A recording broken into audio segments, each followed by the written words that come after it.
आजादी का 78वां साल, विश्व का सबसे बड़ा लोकतांत्रिक देश जो आज है पहले से कई ज्यादा तेज। भारत अब पहले से ज्यादा ताकतवर, चाहे बात हो टेक्नोलॉजी की या फिर इनोवेशन की, चाहे बात हो इंफ्रास्ट्रक्चर की या फिर इंडस्ट्रीज की, रोड कनेक्टिविटी से लेकर डिजिटल कनेक्टिविटी तक तेजी से बढ़ रहे हैं भारत के कदम। नमस्कार, मैं हूं आपके साथ अभिषेक भट्टाचार्य। 15 अगस्त 1947 को देश की आजादी की लड़ाई को अपना एक मुकाम मिला, लेकिन इसी दम से देश में काफी सारी बहुत सी नई लड़ाइयों का आगाज हो गया और आज हम उन्हीं लड़ाइयों के बारे में आपको बताएंगे। और ये थी वो चुनौतियां। गरीबी से मुक्त होकर आर्थिक रूप से सशक्त होने की चुनौती, अशिक्षित समाज को शिक्षित करने की चुनौती, काले अंधेरे गांव को बिजली से रोशन करने की, महिलाओं और पुरुषों में लैंगिक असमानता दूर करने की, गांव को गांव से राज्यों को राज्यों से जोड़ने की, देश में औद्योगिक क्रांति लाने की, भाषा, संप्रदाय और जाति में बटे समाज को लोकतंत्र से जोड़ने की। बीते 78 सालों में भारत देश ने तेजी से तरक्की की। उस दौर में हमारे पास सीमित संसाधन थे। दक्षिण एशिया के एक गुलाम देश भारत ने आजाद होने के बाद एक लोकतांत्रिक देश के रूप में तेजी से तरक्की की। इन 78 सालों में हमारे हिस्से कई उपलब्धियां आई और कई नाकामयाबी भी हैं। अगर हम बात करें उस दौर की जब देश आजाद हुआ, उस वक्त हमारे बैंक खाते में मात्र 400 करोड़ थे। अगर बात करें तो उस टाइम पार्टीशन कमेटी ने फैसला लिया कि 75 करोड़ पाकिस्तान को दिए जाएंगे, जिसमें से 20 करोड़ एडवांस के रूप में तब पाकिस्तान को दिए गए थे। एक तरफ पाकिस्तान गर्त में डूबता गया और दूसरी तरफ भारत तेजी से तरक्की करता चला गया। हमारे पास बेहद सीमित संसाधन थे। उस वक्त अगर बात करें रोड कनेक्टिविटी की तो नाम मात्र की रोड कनेक्टिविटी थी। अगर रेलवे पटरियों की बात करें तो कुछ शहरों को छोड़कर, प्रमुख शहरों को छोड़कर रेलवे कनेक्टिविटी की हालत भी काफी ज्यादा खराब थी। लेकिन इन सीमित संसाधनों के साथ ही भारत ने बीते 78 सालों में तेजी से तरक्की की है। 80 से 90 के दशक तक पूरी दुनिया में सड़क मार्ग ही ट्रांसपोर्टेशन और ट्रैवल करने का प्रमुख जरिया था, जिसके साथ साथ ट्रेन लंबी दूरी तय करने के लिए इस्तेमाल होती रही, जबकि आज एरोप्लेन से यात्रा प्रचलन में है। लेकिन किसी भी देश की तरक्की के लिए बेहतर सड़क मार्ग का होना बेहद जरूरी है। उस दौर में बैलगाड़ी और घोड़ा गाड़ी का ज्यादा इस्तेमाल होता था, जिसकी जगह धीरे धीरे साइकिल, बाइक और फिर कार ने ले ली। तब भारी सामान भी जानवर ही खींचते थे, जिनकी जगह आज लोडिंग ऑटो और हेवी ट्रक्स चलते हैं, जो चंद घंटों में बड़े से बड़ा सामान एक शहर से दूसरे शहर में पहुंचा देते हैं। और ये सब संभव हो पाया है हमारे देश की बेहतरीन रोड इंफ्रास्ट्रक्चर की वजह से। सड़क से लेकर दुर्गम इलाकों में ब्रिज बनाने तक, पुल पुलिया के निर्माण से आज न सिर्फ लोग आसानी से सफर कर पा रहे हैं, बल्कि बेहतर रोड कनेक्टिविटी ने लोगों की आमदनी को बढ़ाने में भी महत्वपूर्ण रोल अदा किया है। इस वक्त दुनिया के 10 सबसे बड़े रोड नेटवर्क वाले देशों की अगर बात करें तो सबसे पहले है अमेरिका, जहां का रोड नेटवर्क है 65,86,610 किलोमीटर। उसके बाद पूरी दुनिया में दूसरे नंबर पर भारत है, जिसका रोड नेटवर्क है 63,71,847 किलोमीटर। उसके बाद चीन, जिसका रोड नेटवर्क है 52 लाख किलोमीटर। उसके बाद ब्राजील, जिसका रोड नेटवर्क है 20 लाख किलोमीटर। रूस 12,83,387 kilometre. Japan 12,18,772 kilometre. France 10,53,215 kilometre. Canada 10,42,300 kilometre. Australia 8,73,573 kilometre. Germany 8,30,000 kilometre. पूरी दुनिया में रोड इंफ्रास्ट्रक्चर के मामले में इस वक्त भारत अमेरिका के बाद दूसरे नंबर पर है। गौर करने वाली बात यह है कि रोड इंफ्रास्ट्रक्चर के मामले में बीते 77 सालों में भारत ने तेजी से तरक्की की है। और गौर करने वाली बात यह भी है कि अगर क्षेत्रफल के हिसाब से देखा जाए तो अमेरिका का भूभाग भारत से 3 गुना है। उसके बावजूद भी भारत का रोड इंफ्रास्ट्रक्चर मामूली अंतर से अमेरिका से पीछे है।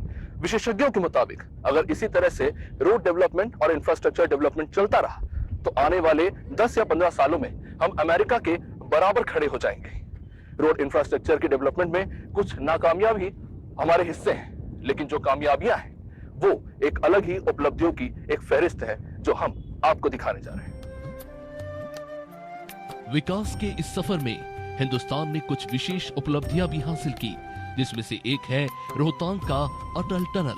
ये दुनिया का सबसे ऊंचाई पर बना हुआ टनल है जो 10,040 फीट की ऊंचाई पर स्थित है, जिसे 3,200 करोड़ रुपए की लागत से बनाया गया। 9.2 किलोमीटर लंबा ये टनल, जिसे बनाने में 10 साल का समय लगा, 14 लाख घन मीटर की चट्टानों को खोदकर 2,37,000 मैट्रिक टन सीमेंट और 14,508 मैट्रिक टन स्टील के इस्तेमाल से अटल टनल का निर्माण किया गया है, जो एडवांस इंजीनियरिंग का शानदार उदाहरण है। ऐसा ही एक और इंजीनियरिंग मार्वल है कश्मीर की खूबसूरत वादियों में बना चिनाब ब्रिज। चिनाब ब्रिज जिसे कड़ी मेहनत के बाद बनाया गया। कश्मीर की खूबसूरत वादियों में बना यह ब्रिज अपने आप में एक उपलब्धि है। ये इतनी ऊंचाई पर बना है जितना ऊंचा एफिल टावर भी नहीं है, और अभी हाल ही में रेलवे ने इसके ऊपर एक सफल ट्रायल किया है। देखिए चिनाब ब्रिज।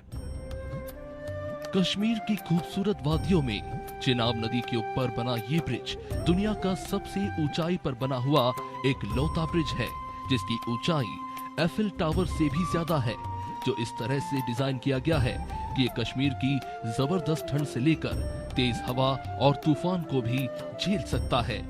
1,178 फीट की ऊंचाई पर बना ये ब्रिज, जिसे बनाने में 18 साल लगे, 30,000 metric ton high quality steel से इस ब्रिज का निर्माण किया गया।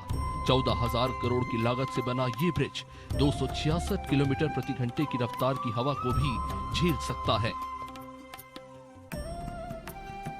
देश की ऑटोमोबाइल इंडस्ट्री इस वक्त पूरी दुनिया में चौथे नंबर पर है।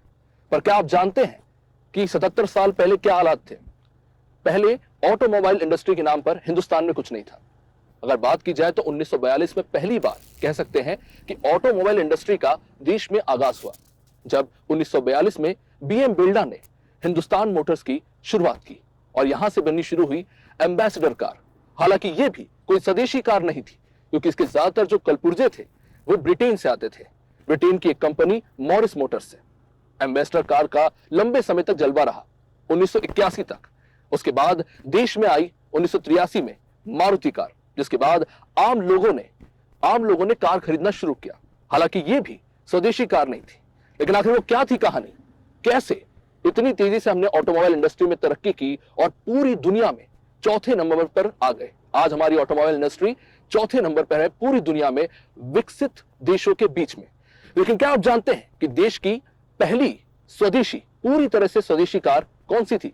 आइए जानते हैं। अगर ऑटोमोबाइल इंडस्ट्री की बात की जाए तो कुल 5 ऐसी कंपनियां हैं जिन्होंने डोमेस्टिक कार मैन्युफैक्चरिंग में अपनी जबरदस्त छाप छोड़ी है।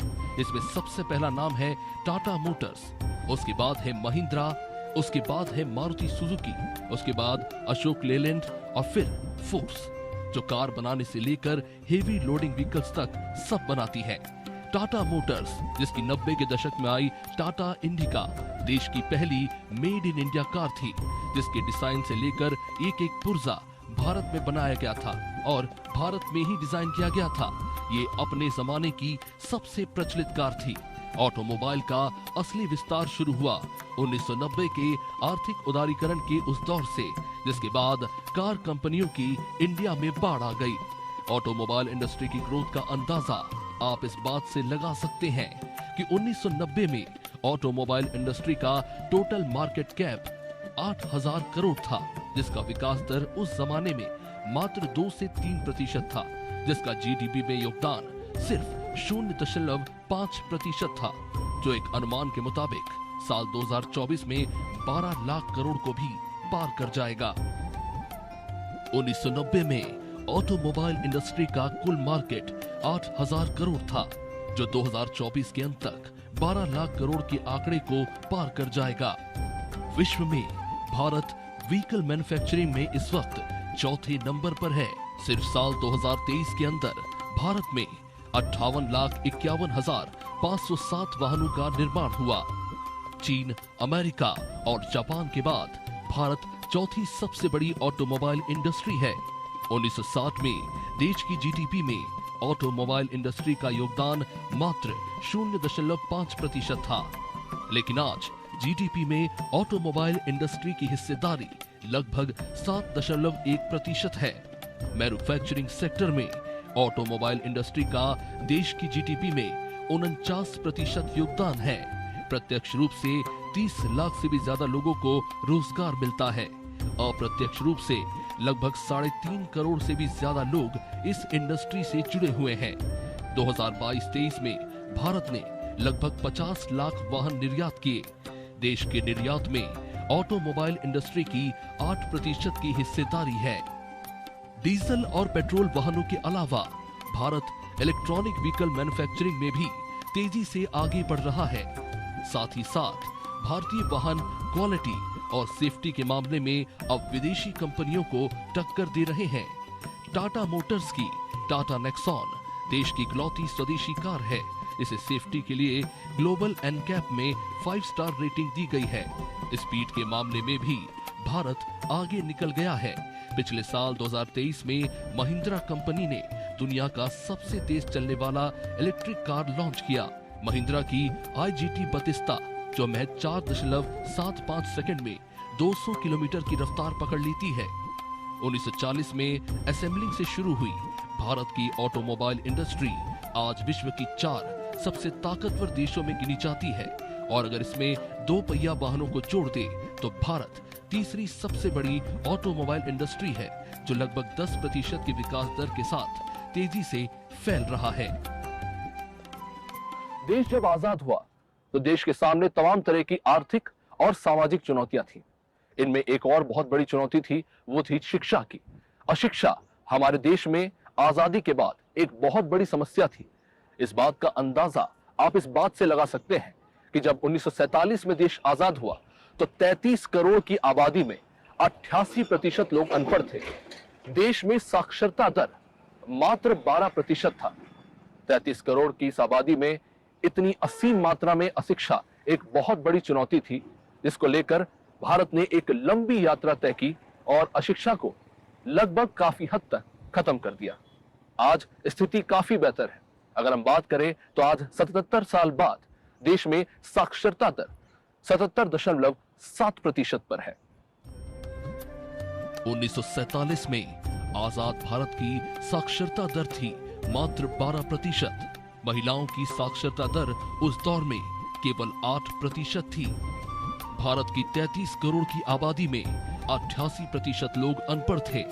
पहले बजट में शिक्षा पर कुल 0.64% का बजट प्रस्तावित किया गया। 1950 में देश में कुल 2,30,000 शैक्षणिक संस्थान थे। 1950 में कुल 20 विश्वविद्यालय और मात्र 500 कॉलेज थे। केवल 0.7% लोग ही उच्च शिक्षा के लिए अप्लाई करते थे। ब्रिटिश राज में आजाद हुए अमेरिका के लिए भी शिक्षा एक बड़ी चुनौती थी, लेकिन ये भारत जितनी जटिल नहीं थी। अगर बात करें अमेरिका की, तो 1776 में जब अमेरिका आजाद हुआ तब वहां की साक्षरता दर 70% थी, भारत की तुलना में काफी ज्यादा। और अगर बात करें आबादी के हिसाब से, तो अमेरिका की तब आबादी मात्र 25 लाख थी, जबकि भारत की आबादी जब देश आजाद हुआ 33 करोड़ थी। और अगर बात करें भारत की साक्षरता दर की, तो उस वक्त भारत की साक्षरता दर मात्र 12% थी। एक लंबी लड़ाई भारत ने शिक्षा को लेकर लड़ी। अगर भारत अमेरिका की तुलना करें तो यह लड़ाई बहुत ज्यादा है, क्योंकि बीते 77 सालों में भारत की साक्षरता दर आज 77% से ज्यादा है, जबकि अमेरिका की इस वक्त साक्षरता दर 99.9% है। यानी कि बीते 180 सालों में अमेरिका में जो साक्षरता दर में वृद्धि हुई वो मात्र 29% थी, जबकि अगर भारत की बात की जाए तो ये 55% है। अमेरिका की 25 लाख की आबादी में 5 लाख अश्वेत थे। उत्तरी अमेरिकी राज्यों में साक्षरता दर 70 से 80% थी। दक्षिण अमेरिकी राज्यों में साक्षरता दर लगभग 50% थी। महिलाओं में साक्षरता दर लगभग 30 से 40% थी। अश्वेतों को उस दौर में पढ़ाई करने पर मनाही थी। ज्यादातर शैक्षणिक संस्थान धार्मिक संगठनों के भरोसे थे। शिक्षा के निजीकरण को लेकर जबरदस्त बहस हो सकती है। दिनों दिन उच्च शिक्षा महंगी होती चली जा रही है। अगर आप बात अमेरिका की करें तो इस वक्त यानी 2024 में अमेरिका के 4 करोड़ 40 लाख बच्चों पर इस वक्त 1.7 ट्रिलियन डॉलर का सिर्फ एजुकेशन लोन का बोझ है, जो जाहिर तौर पर बताता है कि शिक्षा के निजीकरण का एक विपरीत परिणाम यह भी है। इस बात को भी नजरअंदाज नहीं किया जा सकता कि भारत में शिक्षा व्यवस्था में सुधार करने में निजी संस्थानों का महत्वपूर्ण योगदान है। लेकिन इस बात को भी नजरअंदाज नहीं किया जा सकता कि दिनों दिन शिक्षा व्यवस्था महंगी होती जा रही है, जो भारत के आम परिवार के लिए एक बहुत बड़ी समस्या बन के उभरी है। बीते 77 सालों में भारत में शिक्षा के क्षेत्र में सतत सुधार देखने को मिला है। देश में जिस तेजी से आबादी बढ़ी, शिक्षा के क्षेत्र में भी उस तेजी के साथ सुधार भी देखने को मिला। अमेरिका की आबादी आज 33 करोड़ के लगभग है, वही भारत की आबादी आज दुनिया में सबसे ज्यादा लगभग 145 करोड़ है। 148 सालों के सफर के बाद आज अमेरिका में साक्षरता दर 99% है, वही भारत ने मात्र 77 सालों में साक्षरता दर को 12% से 77.7% पर पहुंचा दिया है। भारत में साक्षरता दर 12% से 77.7% तक पहुंच चुका है। महिला साक्षरता दर 8% से आज 70.3% पर पहुंची है। प्राइमरी एजुकेशन में एनरोलमेंट 42.6% से 104.8% तक पहुंच गया है। उच्च शिक्षा के मामले में 0.7% से 27.1% की बढ़त हुई है। देश भर में आज 15 लाख से भी ज्यादा स्कूलों की संख्या है। 1000 से ज्यादा यूनिवर्सिटी और 42,000 से ज्यादा कॉलेज हैं। 1 से लेकर 14 साल के बच्चों को अनिवार्य और मुफ्त शिक्षा दी जाती है। भारत में साक्षरता दर में वृद्धि जरूर हुई है, लेकिन शिक्षा की गुणवत्ता अभी भी एक बेहद गंभीर मसला है। बदलते समय के साथ पढ़ने और पढ़ाने के तौर तरीकों में बुनियादी बदलाव आज के समय की जरूरत है। दुनिया में जितने भी विकसित राष्ट्र हैं, अगर आप उनमें एक समानता देखेंगे तो वो ये है कि वहां पर लैंगिक समानता बेहद अच्छी है। अगर हम बात कर रहे हैं हमारे देश को 2047 तक विकसित राष्ट्र बनाने की, तो हमारे सामने सबसे बड़ी चुनौती बनकर खड़ी है लैंगिक असमानता। हालांकि आजादी के बाद से लेकर अब तक हमने काफी सारे अच्छे प्रयास किए हैं, जिनका लाभ हमें देखने को मिल रहा है, लेकिन ये लड़ाई अभी भी खासी लंबी है। बहुत से प्रयास हुए हैं लैंगिक असमानता को दूर करने की, खासतौर से सामाजिक तौर से, और शिक्षा के मामले में जिस तरह की साक्षरता दर थी, जिस तरह की अशिक्षा थी, उसके बारे में हमने आपको बताया। आज वो चुनौती लगभग खत्म होने पे है, लेकिन लैंगिक असमानता आज भी एक बड़ी समस्या हमारे समाज में बनी हुई है। और अगर हमें अपने आप को एक विकसित राष्ट्र बनाना है तो लैंगिक असमानता को दूर करना होगा। हालांकि कुछ ऐसी उपलब्धियां भी हैं इस क्षेत्र में जो हमने हासिल की है, जिसके बारे में हम आज आपको बता रहे हैं। 1951 में लिंगानुपात प्रति 1000 पुरुषों पर लगभग 946 महिलाएं थी, जो 2023 में प्रति 1000 पुरुषों पर लगभग 950 महिलाओं पर पहुंच चुका है। दक्षिण के कई राज्यों में महिलाओं की संख्या पुरुषों से ज्यादा है। 1951 में महिलाओं की साक्षरता दर मात्र 8% थी, जो अब 2023 में साक्षरता दर लगभग 70 से 75% पर पहुंच चुकी है, जिसमें शिक्षा को मौलिक अधिकार घोषित करने का भी लाभ मिला है। 1951 में कार्य क्षेत्र में महिलाओं की सहभागिता केवल 15% थी। 77 साल बाद कार्य क्षेत्र में महिलाओं की सहभागिता लगभग 25% पर पहुंच गई। 1952 में लोकसभा में केवल 4.5% सीटों पर ही महिला सांसद थीं। आज 13.6% लोकसभा सीटों पर महिला सांसद विराजमान हैं। अब महिला आरक्षण लागू होने के बाद 33% लोकसभा सीटों पर महिला सांसद होंगी। गौर करने वाली बात यह है कि महिलाओं की राजनीतिक सशक्तिकरण के मामले में भारत इस वक्त दुनिया में 65वें स्थान पर है। 1950 में लड़कियों की शादी की औसत उम्र 15 से 16 साल थी। अब कानूनी उम्र 18 है और शादी की औसत उम्र 22 से 24 साल पर पहुंच चुकी है। 1950 में मातृ मृत्यु दर 1 लाख में 2000 थी, जो 2023 में मातृ मृत्यु दर घटकर 1 लाख मामलों में 103 पर पहुंच गई। 1951 में स्कूलों में बेटियों का एनरोलमेंट रेट 20% से भी कम था। 2023 में प्राइमरी स्कूलों में एनरोलमेंट रेट 90% पर पहुंच गया। उच्च शिक्षा में बेटियों का एनरोलमेंट रेट 48% के लगभग है। पूरी दुनिया में अगर जेंडर इक्वलिटी इंडेक्स की अगर बात की जाए तो पूरी दुनिया में भारत इस वक्त 129वें स्थान पर है, जो यह बताता है कि असमानता की इस लड़ाई में अभी बहुत सा संघर्ष बाकी है। WEF वर्ल्ड इकोनॉमिक फोरम के एक डेटा के मुताबिक पूरी दुनिया में 68.5% की जो गिरावट आई है असमानता में, वही अगर सिर्फ भारत की बात की जाए तो ये आंकड़ा 64.1% है, यानी कि 140 करोड़ की आबादी में 64.1% की असमानता को लेकर गिरावट दर्ज की गई है। अगर महिला उद्यमियों की बात करें तो ये डेटा क्या कहता है, आइए देखते हैं। भारत में लगभग 13.76% व्यवसाय महिलाओं के स्वामित्व में है। MSME सेक्टर में महिला उद्यमियों की हिस्सेदारी 20% के लगभग है। 2015 से लेकर अब तक मुद्रा योजना के तहत 9 लाख करोड़ रुपए महिला उद्यमियों को दिए गए हैं, जिसका लाभ छोटे स्तर पर व्यवसाय शुरू करने में महिलाओं को मिला है। 2023 तक स्टार्टअप में महिला उद्यमियों की हिस्सेदारी 17% के लगभग है। इस बात पर भी ध्यान देना होगा कि देश की अर्थव्यवस्था के लिए महिलाओं का एक बड़ा वर्ग चुनौती बना हुआ है। 2023 में SBI के द्वारा किए गए एक एनालिसिस में ये खुलासा हुआ है कि 15 से लेकर 60 साल तक की आयु वर्ग की महिलाएं बिना किसी वेतन के घरों में 7 से 8 घंटे तक काम करती है, और इस अनपेड लेबर का हिसाब लगाया गया तो ये पता चला कि उनका वेतन 22,70,000 करोड़ के लगभग है, जो देश की GDP का 7.5% है। ग्रामीण क्षेत्रों की हिस्सेदारी 14.7 लाख करोड़ और शहरी क्षेत्रों में 8 लाख करोड़ है, क्योंकि इन महिलाओं की कोई आमदनी नहीं है, तो इसीलिए ये मार्केट में कंजम्पशन भी क्रिएट नहीं कर पाती, और इसीलिए ये आबादी देश की अर्थव्यवस्था के लिए एक ठहरे हुए पानी की तरह है, जो देश की अर्थव्यवस्था के लिए एक लायबिलिटी बन गई है।